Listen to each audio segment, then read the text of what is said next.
I can introduce myself. That's easy. My name is Bruce Nesmith. Once upon a time, I was the lead designer on the Elder Scrolls V Skyrim. I'm also been a senior designer and design director at Bethesda Softworks. And I've worked on a variety of Elder Scrolls titles, including Daggerfall, Oblivion, Skyrim, DLC for all of the above, and Fallout 3, Fallout 4, Starfield, and a handful of games that probably are not nearly as important or well known. Prior to my time at Bethesda, I worked for TSR doing Dungeons and Dragons games, writing a variety of second edition products for them, including most notably the Ravenloft box set. So, in a nutshell, those are my credentials. These days, I'm retired. I'm writing novels for the fun of it. So if you feel so inclined, look them up, see if they're the kind of thing you're interested in. I'm here today to talk to you about Radiant Story. Radiant Story is the method that Skyrim used to create a living dynamic world.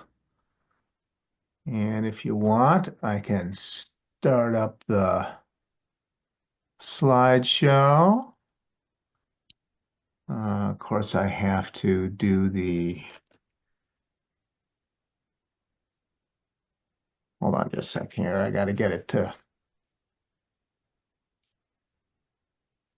I have to share my screen. Sharing is not turned on. You'll need to turn sharing on.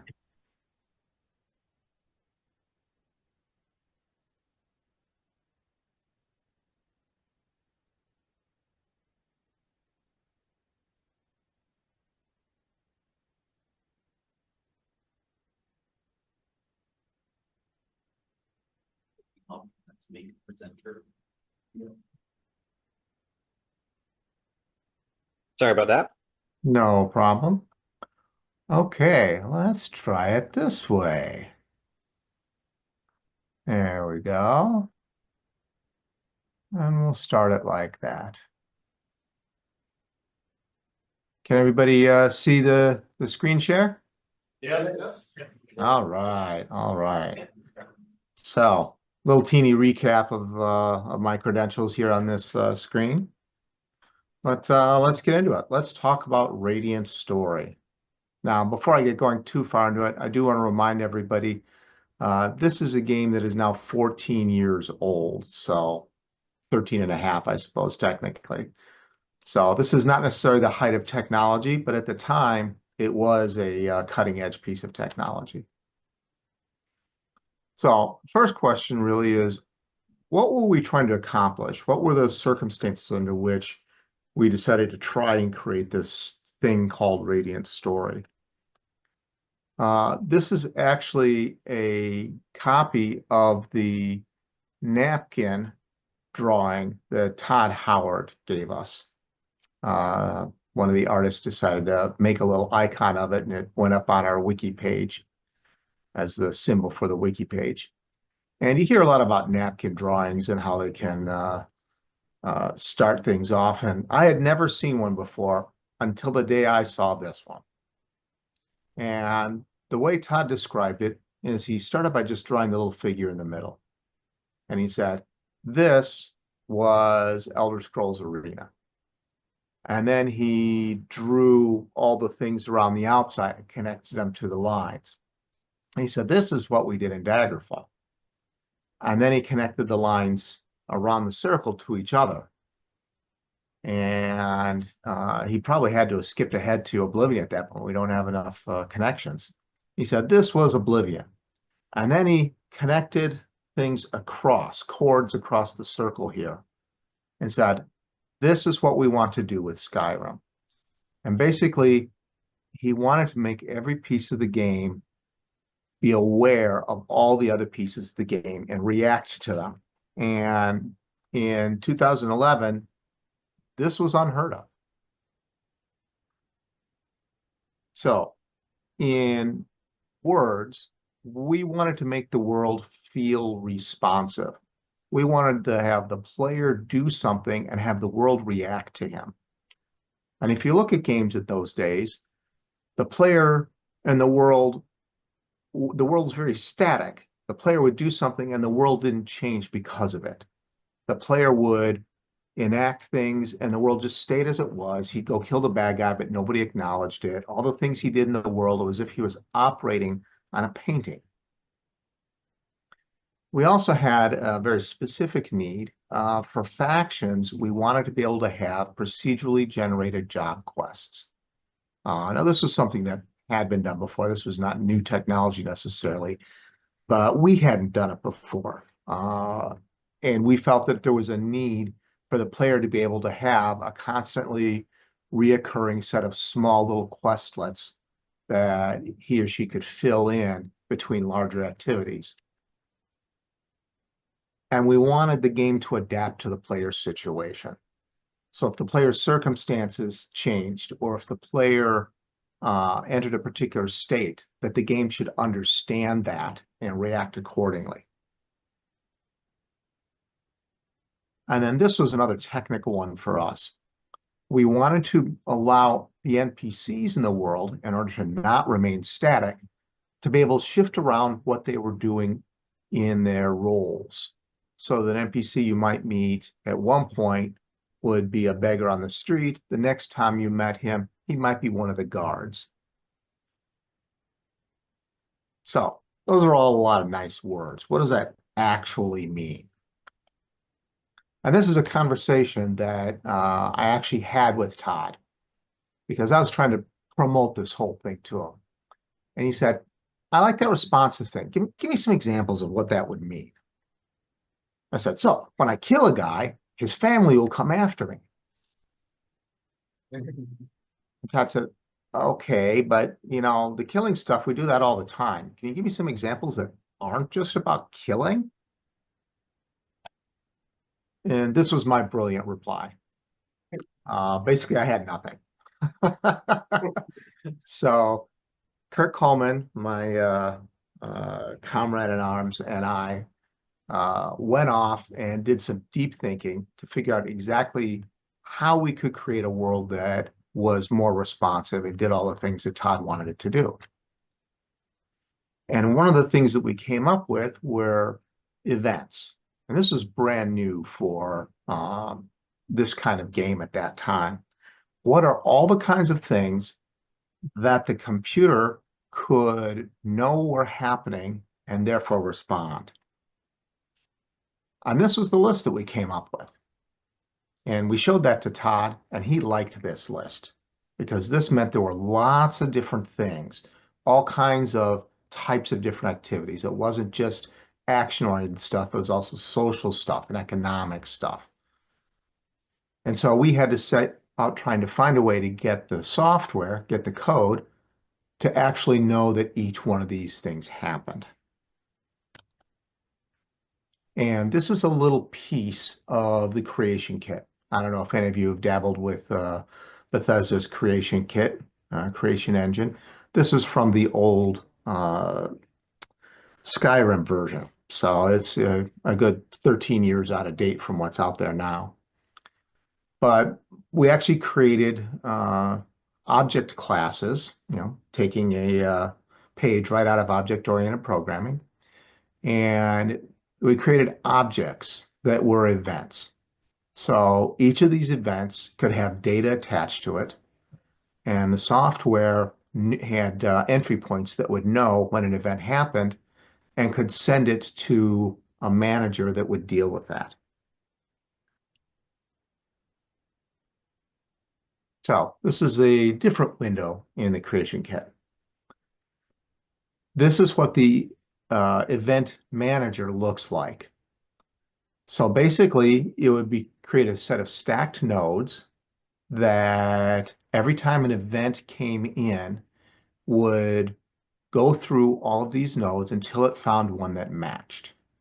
And as soon as it found one that matched, it would then process whatever was underneath.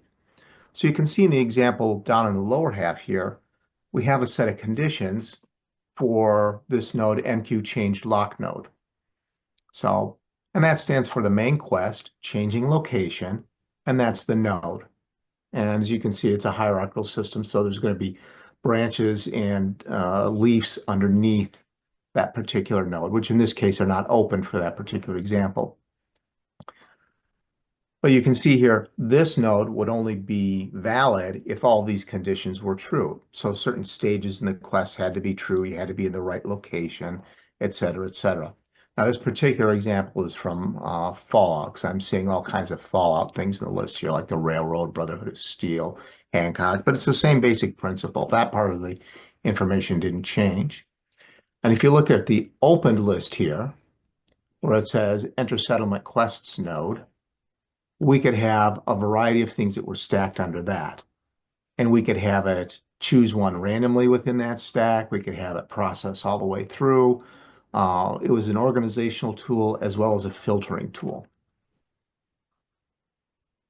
So what does this mean in concrete terms? How does this actually apply in the game? So let's say the player learns a new spell. Well, we have an entry point for that. We have an event. So when the player learns a new spell, the code is triggered that an event has happened. It goes to the top of that event list and starts seeking down for where is this particular event node. When it finds it, it's going to queue up a quest where a wizard student asks to be taught that spell. So this is a case where the player does something and the game seems to know it and understand it at a deep level. It's not just a matter of, oh, there's monsters that come out and you get to fight them. It actually seems like you are living in this world. The people of this world are interacting with you in an intimate way. Here's another example. I buy an item for which we had another event and entry point, and an NPC will claim it was stolen property and demand to give it back. So now we're actually creating quest content here because this is a little bit of a quest, but it's only triggered because of something the player actually did. So a player makes a potion, an NPC comes up to you and says, hey, can you make me a healing potion? My close relative is really sick. A dragon gets killed, and everybody in the town comes out to look at it. So this isn't even one the player necessarily interacts with. This just creates scenery. The player steals an item, thugs hunt down the player to get it back. So these are all examples of the kinds of things that we could actually do. So in order to do all of this, we needed to create more than just the event system. We needed to have a whole new set of object types that would apply data to things in the world. And we hadn't ever done this before. So we had object types for locations. So a location would be a particular, Bethesda Softworks in the creation engine use the term cells. So a dungeon is a cell and also a piece of the landscape that is 2048 by 2048 units is considered a cell. Those are stitched together to make the entire world. We could attach locations to those objects so that it would know what location you were in. And we also were able to create object types for character relationships. So the NPCs would know what kind of relationships they had with one another. And then we had location reference types for things like bosses, boss chests, captives, object types. So we could place a marker down in a dungeon and mark it to say, this is the boss marker. And then when the time came, we could randomly generate a boss and know where he had to go and know where his chest was and put the loot in there. If the quest needed a captive, know where the captives were being held. If there was a key or other quest objects, know where those should be dropped. And every single dungeon and location in the game had all of these location reference types. And then there were keywords, and keywords were used as a filtering type so that you knew, okay, this is a bandit dungeon. So we don't want to have a quest where you're trying to kill the troll that's killing the farmer's sheep, because that's not appropriate for a dungeon type, for a bandit camp, but it would be appropriate for an animal cave. We had keywords for locations. What kind of location is this? For personalities on the NPCs, all kinds of things. And then the most sophisticated thing we did was an alias system for quests. So prior to this, if I were to make a quest, I'd say this character is going to be the person giving the quest, and he's got a brother, and he's got a thief who steals something from him, and we lock all those in. The alias system said, here's a quest giver, here's a relative, here's a villain. And it allowed us to determine who filled those slots based on conditions. So what you play or experience for that quest might be different than what I do because the state of the game would fill those aliases differently. And of course, we've already looked at the events in the story manager. So this is a little bit of the location form.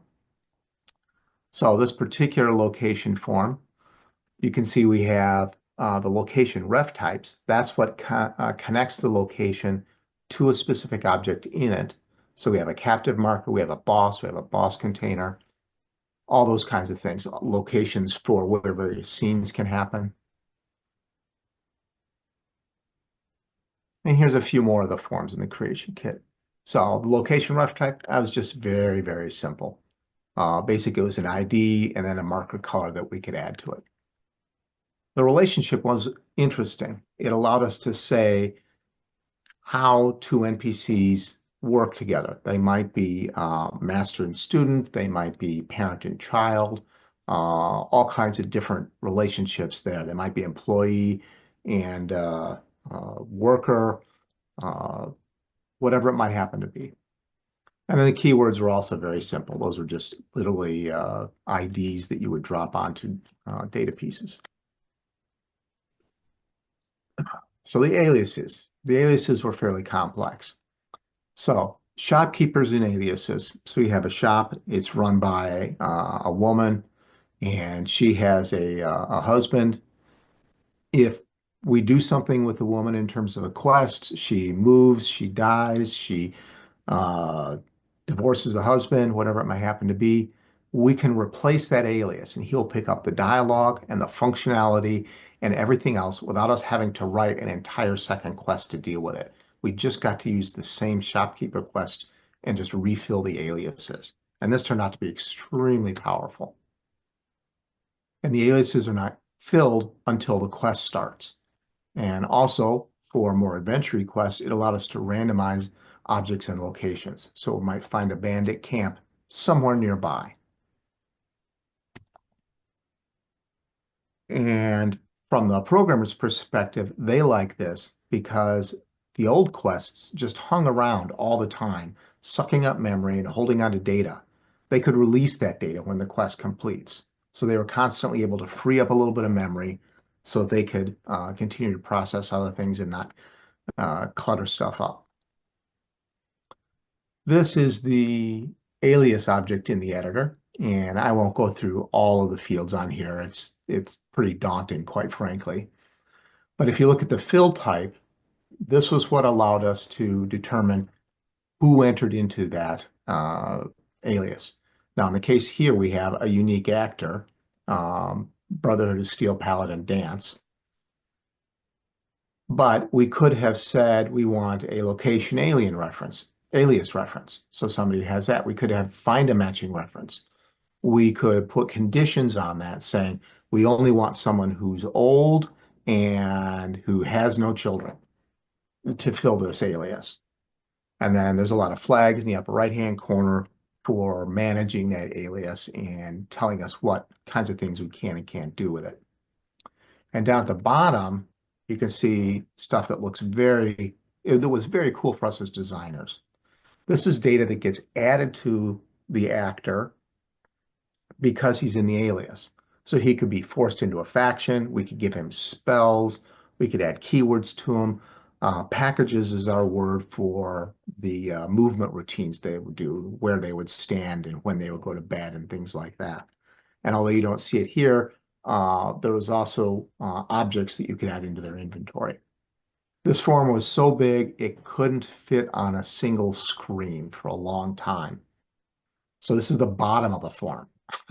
And Now you can see the problem that we had. We actually were constantly having to scroll this up and down so we could even use the form. And there's the alias inventory field that I talked about before. So let's go through an example world interaction. So the player drops an item, say the Mason Mullet ball. Okay, that's going to be something that people around are going to take note of. So the player dropping the item creates an event. The story manager is triggered by that event, and it filters down through all the possibilities till it finds this particular quest that fills the conditions. Now, for the aliases, it needs the item. That's going to be the Mason Mullet ball. That's passed in through the event. It's going to be nearby bystanders. So we would look for NPCs that are in a location and a nearby guard. So it's going to need an NPC that's in the location that has the keyword guard on him. And then there are optional aliases. If you can fill them, that's great. If you can't, don't sweat it. 2 nearby bystanders were required, but up to 3 more and the guard are optional. The required bystanders begin to fight over the dropped item. Well, he doesn't want it. I'm going to take it. No, no, no, no. That's mine. I saw it first. And they're saying that dialogue. The other NPCs start cheering for the fight that's about to begin. So this is an example of the world understanding the player at an intimate level. There are very few games out there, even today, where when you drop an item on the ground, other characters wandering by notice it and start a fight and start talking about the item you actually dropped. That is really rare, even 13, 14 years later. Now, all of this power, all this flexibility, it got us all really excited. And we started spinning off all kinds of cool ideas. What could we do with it? And this is what I call going too far. So Todd had the brilliant idea. What if the entire main quest was nothing but a Radiant story? I had the brilliant idea. Okay, the Companions faction, that should be nothing but Radiant quests, because that would save us a lot of production time. Going too far, doing or considering these bad things, I consider that to be a necessary part of game development, as is knowing when you've gone too far. If you haven't stepped over that line, you are not pushing the boundary of what's possible. You are not getting the most out of the tools in front of you. But if you can't recognize when you've stepped over that line, now you're just putting yourself in for a world of hurt. So, corollary to going too far. The road to Sovngarde is paved with good intentions. These are things we did that turned out to be just bad and awful. So, for example, many of the Radiant quests felt very mechanical. They didn't feel like they had any character to them. Go kill the fill in the blank animal because it's killing my cows. The third time you got that, it feels exactly the same.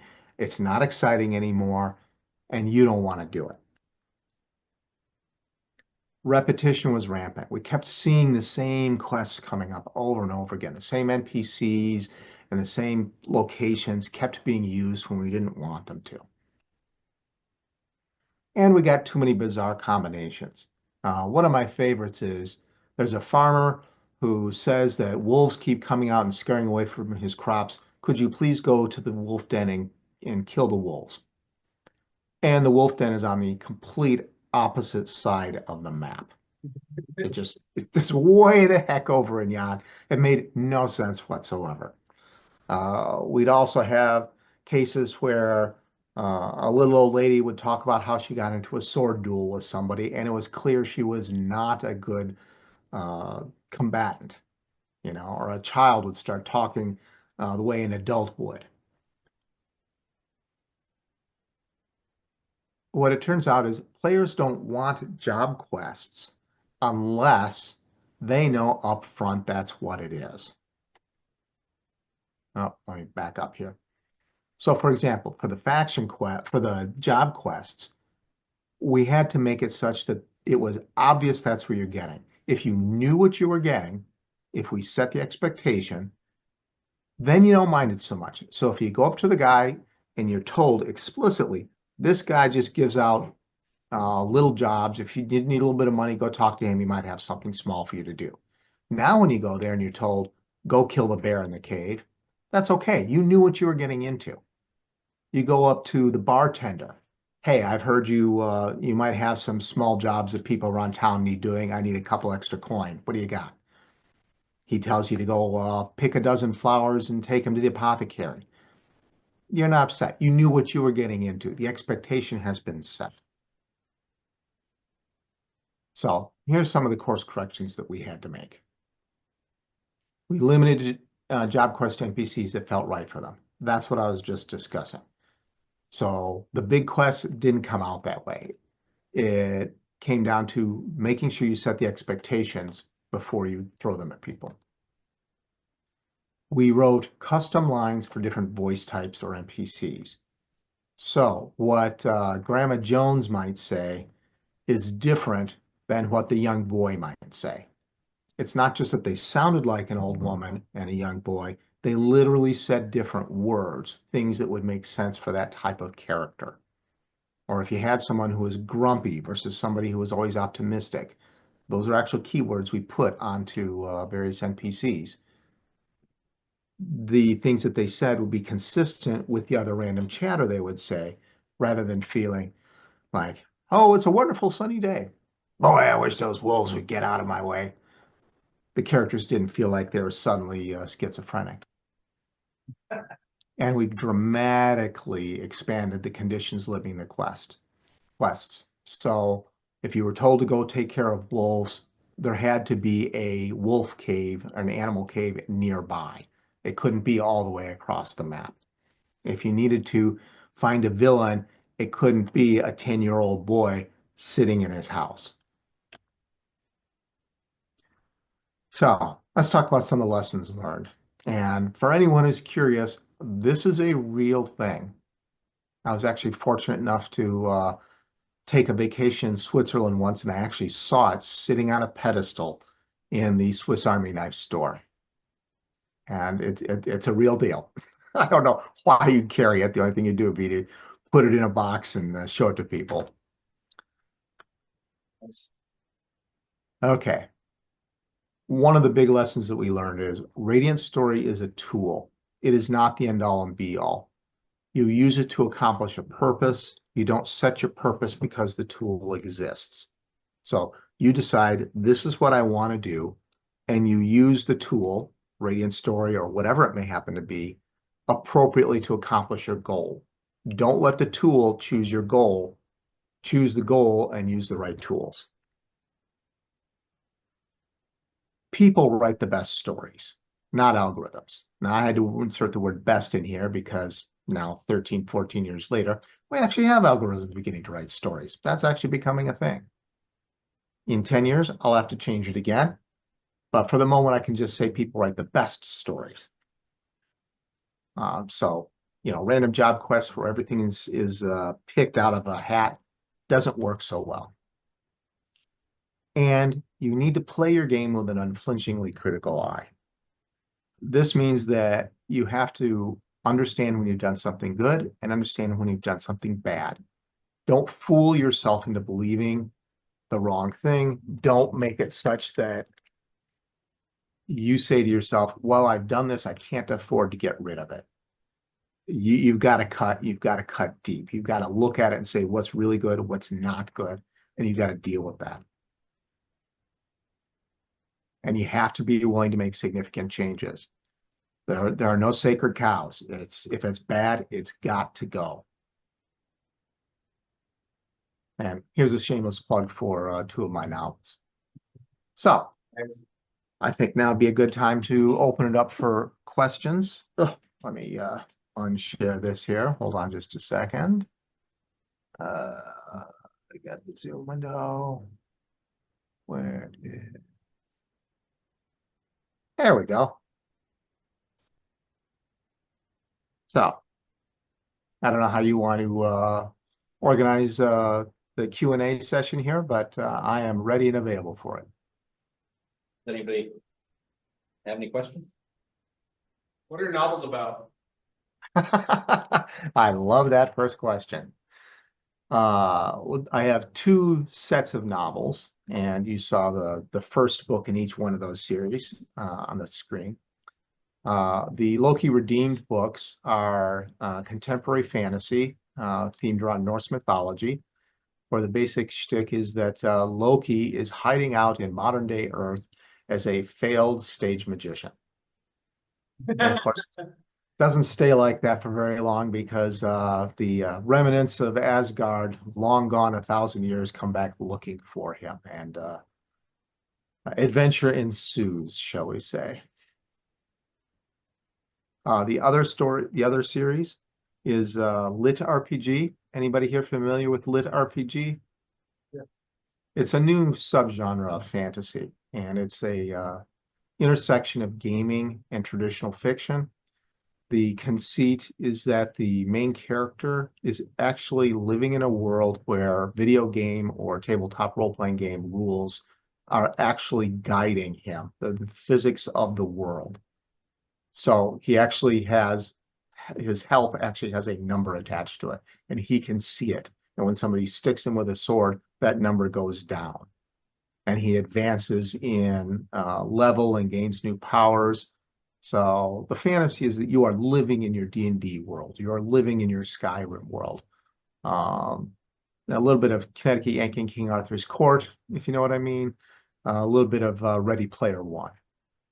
And so the Glory Seeker is a series in that new subgenre.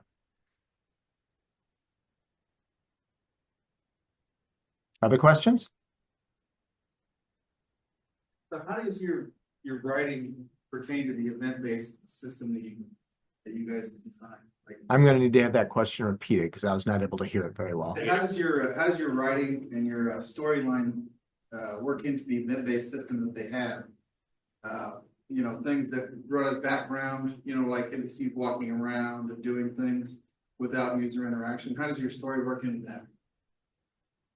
I missed just a handful of words. Sorry. Malcolm, could you repeat the? I There said, we go. How does your story work into the event-based system where like NPCs walk around and do things? Do you write their actions ahead of time and then somebody says, okay, this NPC is going to do this thing, and then if you interact with them or if you interact with this other thing, like how does that all tie together? It seems like a real big mesh. It can be.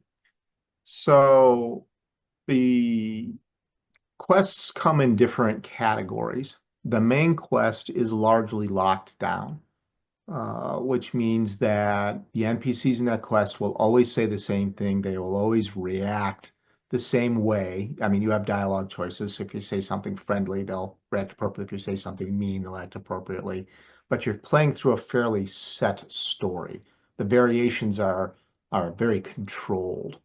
You move down to the faction line quests, there's a little more noise in those. You move to the miscellaneous quests and the job quests. Each layer you move down, more randomness or selection is allowed. But one of the things that the storyline allowed us to do is, let's suppose that you are holding on to some important item in the main quest. It's in your inventory at the moment. We could actually have the NPCs comment on the fact that you have that. We could have assassins trying to kill you because you're holding on to it. And then when you let go of it, all of that stops. And this was made much, much easier to implement with the alias system and Radiant Story than it would have been in the earlier days when things had to be very manually laid out. It also meant that for factions, you could write a storyline where you decide to back this character or that character, and whoever won the position, you just put them into the alias, and everything just worked. That was also really handy for us to be able to do that. But by and large, the main quest, that was pretty locked down.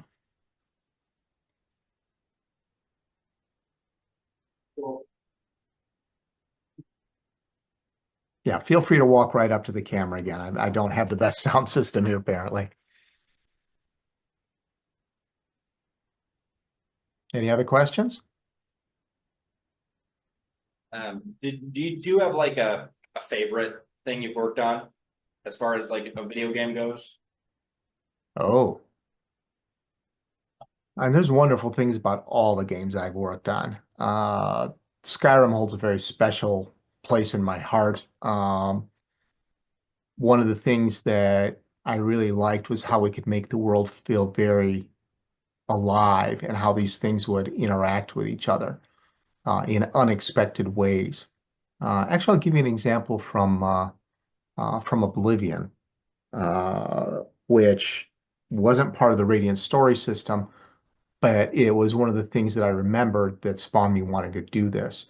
I'm heading out of the city gates, and a guard charges past me to go shoot down a deer that he spotted out there. And that just felt so organic. It felt like the world was responding to itself. And if you remember for that initial napkin, Oblivion responded to itself. It just didn't respond to the player. That I just absolutely loved that little vignette. It felt really good. Um, in terms of the actual pieces in Skyrim, I spent a lot of time doing the systems work, not so much the quest work. I got to do precisely one quest in Skyrim. That's all I was allowed to do because as the lead designer, I had too many other responsibilities. So if you ever deal with the little ghost girl in Morthal, that's my quest. That's my one quest. And I'll give you a little Easter egg. There's a building in Morthal, and inside that building, you'll find a little pot named after, you'll say Jessica's pot or Danielle's pot. Those are my children. I named those after my girls. So there's an Easter egg very few people know about. You can go looking for those now. Awesome. We're all gonna have to replay. I know. I gotta go find a pot. Well, if you play all of the games I worked on from Skyrim 4, so Skyrim, Fallout 3, Fallout 4, all have little Easter eggs from my life in them. The things that are very hard to find, but if you find them, you might recognize them. Oh, I was going to answer your original question with something I totally forgot. In the Shivering Isles, which was an expansion for Oblivion, one of the things that I did that I absolutely loved was I made it so that when a character died, an NPC died, all the stuff in their inventory went into their tomb. And their tomb got a piece of text when you would click on it that would say who was there. So that was one of the other things that sort of incentivized me to work on the Radiant story system because the world knew itself. The NPC died and his stuff went into your tomb, and you could go there and steal the stuff out of his tomb if you wanted. Okay, go ahead. You had a question? Oh, not necessarily. I was just wondering about you said the world reacted to the world in Oblivion and it kind of continued into the Radiant story, right? Does that mean like during the time of day, say like in the morning, an old lady goes to the well to get her water, things like that? Is that how stuff worked? Oblivion, The world? you know, in Oblivion, we created the package system on Hopgood, now on Rob, worked primarily on that with us. And that was a scheduling system whereby we could drop markers in the world and build a timetable and an action set for the actors to move around, which meant that we could tell them when to go to bed. They would do a sleep package, when to go sell their goods at the store. They would go stand behind the counter and sell their goods. And we continued and expanded on that in Skyrim. So the whole people walking around and actually going to specific places that started in Oblivion, and it just got even better in Skyrim. And the quests had to use these packages to an extreme degree. So you'd have a quest and they'd have packages to go stand in a particular location so that they could have a scene with each other and talk to one another. or they'd accompany you someplace. That was a package moving them along, trying to keep them close to you.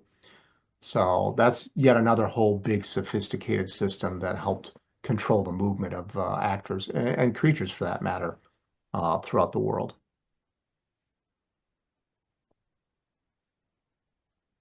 Other questions?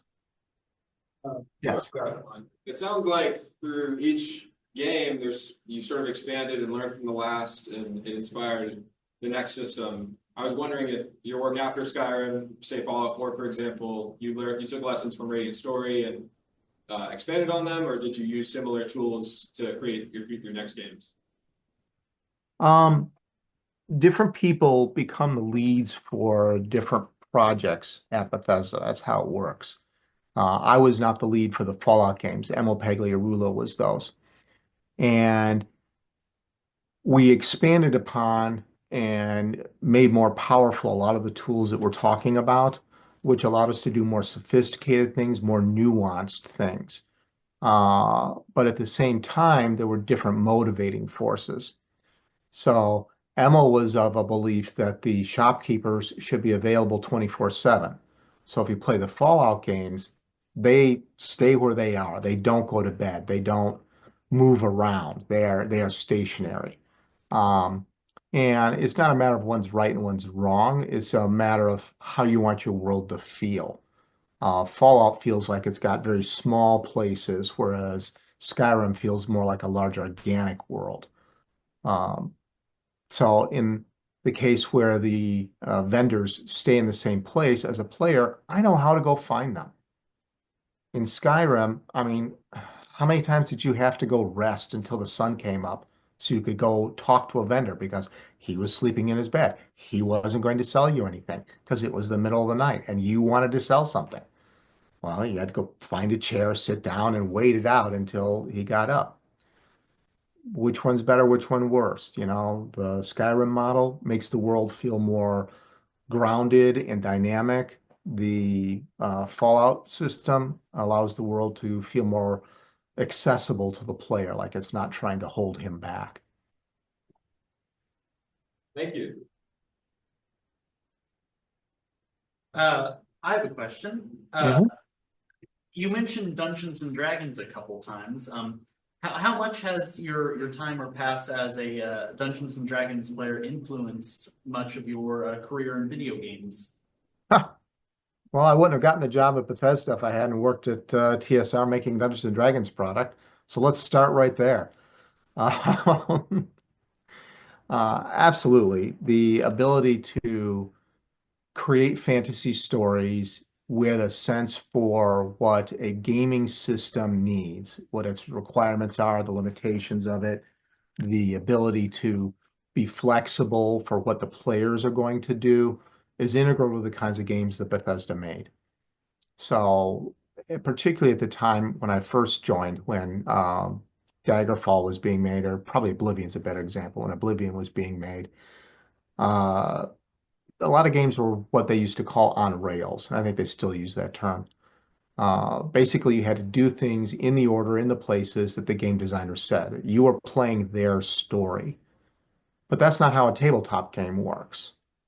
You and the game master are in a partnership to create a story out of both of your out of things you both create. The game master creates a tapestry for you to interact with, which puts barriers in your way, but you still have a lot of flexibility to do things the way you want. That's the kind of game we wanted to make with Oblivion, and the game we wanted to make even better in Skyrim. And that comes directly from tabletop RPG experiences. We wanted you to be able to do that. And in Skyrim, we came pretty damn close.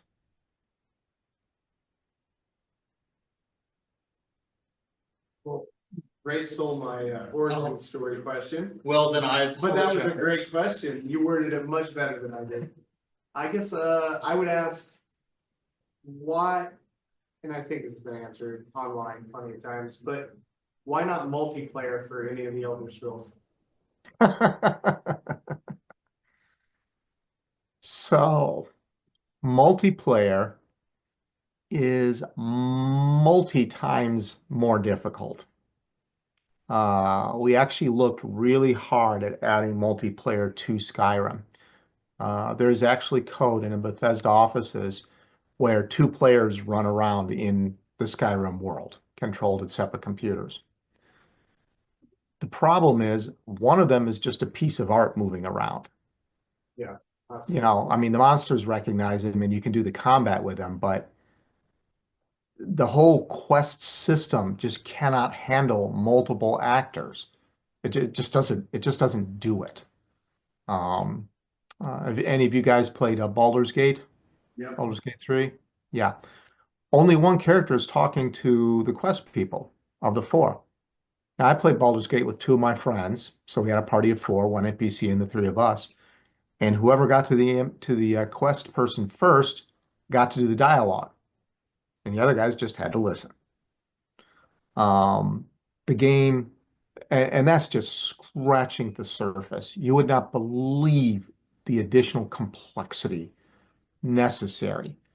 Take the story manager, for example. So we're looking at what the player is doing and responding to him. Well, now you've got two players. What do we do?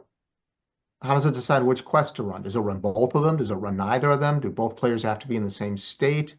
How do you manage that collision? Who's on first? Which one has primacy?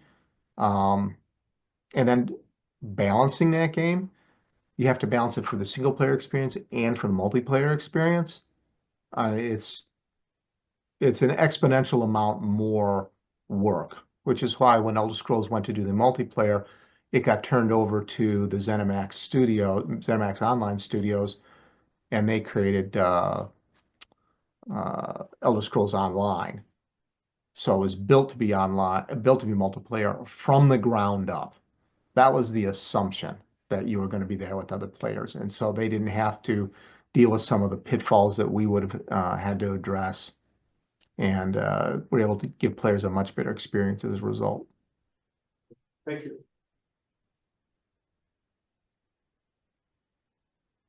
I see Josh's hand up. Yeah, can you hear me? Yes, I can. Okay. So you said in your presentation, you mentioned something about how it's kind of necessary to cross the line as far as the scope of the game or what you realistically can do or should do. And as a wannabe game developer myself, currently planning something out, I'm just how do you kind of decide like where do you draw the line in the sand and like decide when you might be doing too much and need to take a step back? That's the looking at your game with an unflinching critical eye. Um, it's a skill that's developed over with years of experience, but you can short circuit it by getting other people involved.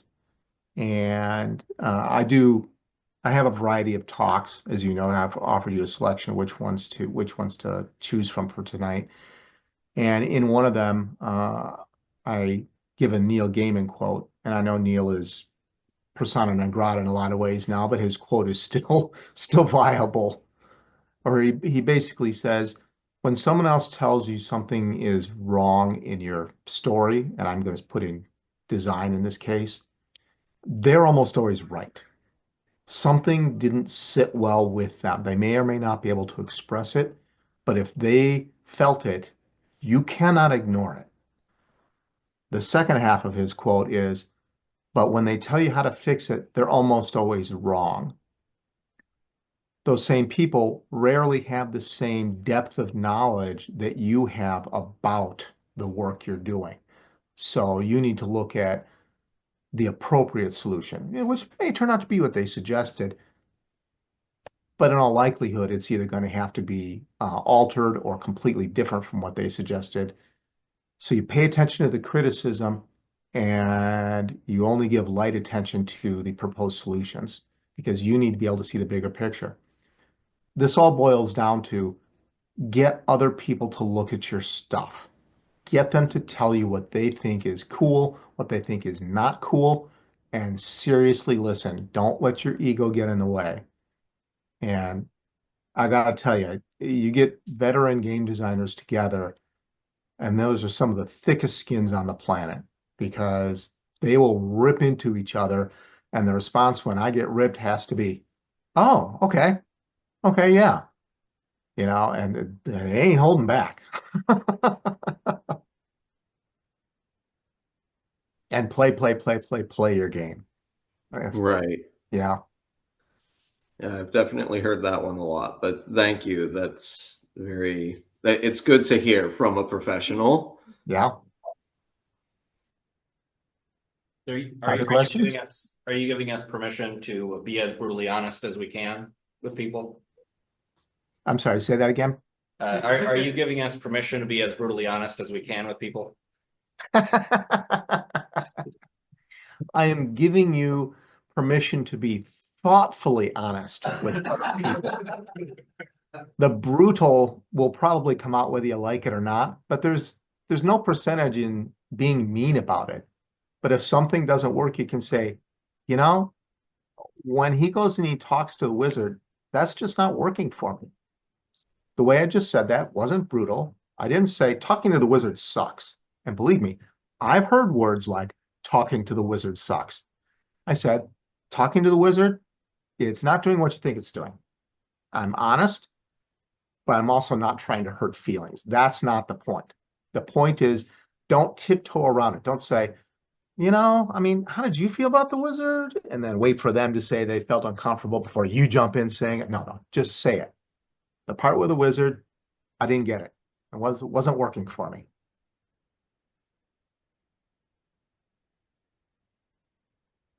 Anything else? Uh, what kind of stuff did you specifically do in Fallout 3 and 4? So my specific role, hold on a second here. I have a cat, and the cat decides that it's cat time sometimes. Who's here? My specific role on those was as a system designer, and I had charge of a lot of the systems, the entire economy, all the monster stats, most of the equipment stats, um, not the stuff where you actually built the gun. That was another guy, but roughly how much damage they do, how much they weigh, all those kinds of things.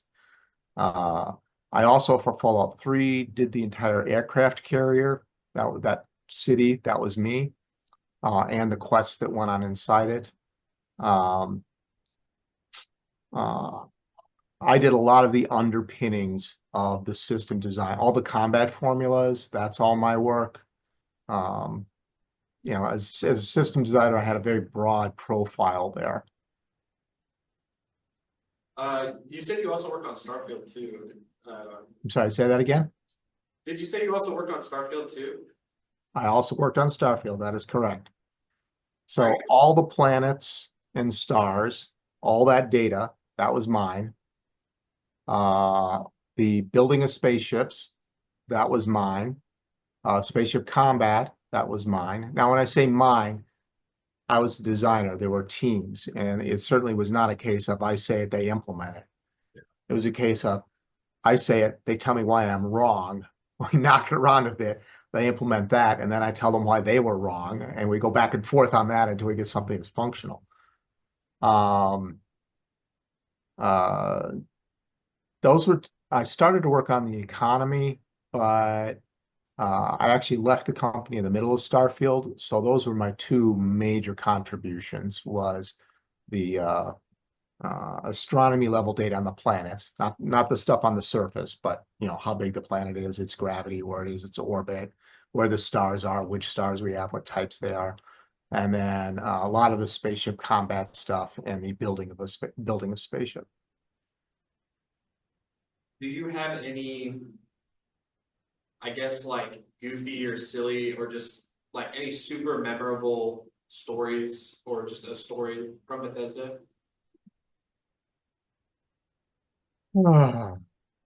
Goofy stories from Bethesda. I was there so long, sometimes it's hard to hard to separate one from the other.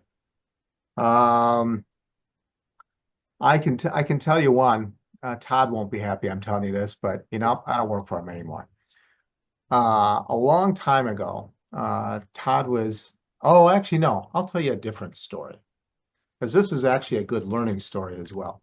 So, my early days in my second tour of duty at Bethesda, so we're working on Oblivion, and I've been given the Thieves Guild. So, in Oblivion, Thieves Guild, that's my work. Uh, and so I have this whole cool story and I lay it all out. And I go into a meeting to persuade Todd that this is what the story is. Because, of course, you have to get approval. You know, other people have to look at your stuff and tell you what's right or wrong. So I lay out this whole big, complicated background and backstory for all this stuff. I'm about to launch into the actual story. And Todd says, I love it. Let's do it. And I kind of look like, I haven't started. And the upshot of that is people spend too much time on backstory, and the backstory is frequently cooler than the actual story. Play the backstory if it's cooler. And I actually pulled this card on the guys at ZeniMax Online. They had this big, cool story they wanted to play, and they had this really cool backstory. All this great stuff going on with, you know, gods and Daedra and Aedra and all this stuff. And they laid all that out and they're getting ready to launch into it. And I pulled the Todd Howard. I said, that sounds really cool. That's what you should be playing. Because the front story wasn't nearly as exciting. So when you make your backstory is not as critical as most designers think. And give serious thought to, let's play the backstory. That's cool stuff. I was just gonna say a more boring question. You spoke before, like, some of us a lot of us went to school together, or around the same time. We're all working pretty well at the age where we're about to hit leadership roles and things like that. You mentioned before about, how to talk to people without, being mean, et cetera. Do you have any other sort of leadership role type things? Because you seem to have been in leadership for quite a while. Yeah, I was. Um, One of the things to keep in mind is that your smallest harshness is heard loudly by who you're talking to when you're the manager or you're the boss. So if you say something and it's just a mild criticism, that's all they hear sometimes. Doesn't mean you shouldn't say it. It just means you need to be sensitive to it. It means you need to make sure that when you're talking to people who you want to encourage, that you find ways to build them up and work with them for the things that they need to improve on. The other thing to realize, and this happens much more in a creative environment than in other environments, you shouldn't be doing the work. Let them own the material they're doing. Let them come to you with their great ideas. You are not the giver of ideas, and they are just the implementers. The people who are working with you or for you, in all likelihood, are every bit as smart or smarter than you are. Take advantage of that. Let them have their day in court. One of the things we were exceptionally good at Bethesda, and believe me, Bethesda has its faults, is no one stole credit. We actually bent over backwards to give credit where credit was due to other people.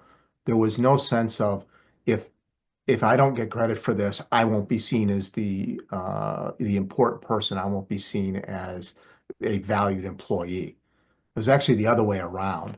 If I'm like, no, that person over there, they had this great idea. Let me tell you about it. That was celebrated. And that gets everybody excited about being part of it. When they can come to you and say, I have this cool idea, you give them the benefit of the doubt, you talk it over a little bit, because there's almost certain to be something good in there.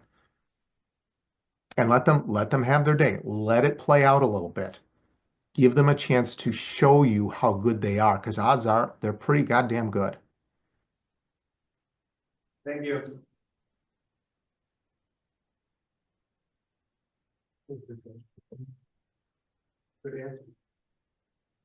Anything else? I talked you all out, huh? I mean, I think we could probably always come up with more, but Yeah, we want to respect your time. absolutely. Well, if you come up with any burning questions, you're just like, oh, I really wish I had asked him that. Feel free to email me. I'll be glad to send you an answer. I'll leave you with one quick fun little question then. Was Talos a divine or just a man? I'm sorry, say that again. Was Talos a divine or just a man? He was just a man. And there are Good questions answer. of that nature that you could ask me where I would say, I can't tell you, but I can tell you that one. He was just a man. Okay, well, it's been a pleasure talking to you Thank guys. you. Yep, I hope you enjoyed everything and learned a little something. And thank you for inviting me to participate in your little venture here. I enjoyed it. Thank you. Thank you so much for giving this talk. Yeah. Okay, I'll talk to you guys later. Bye-bye. Good night. Bye-bye.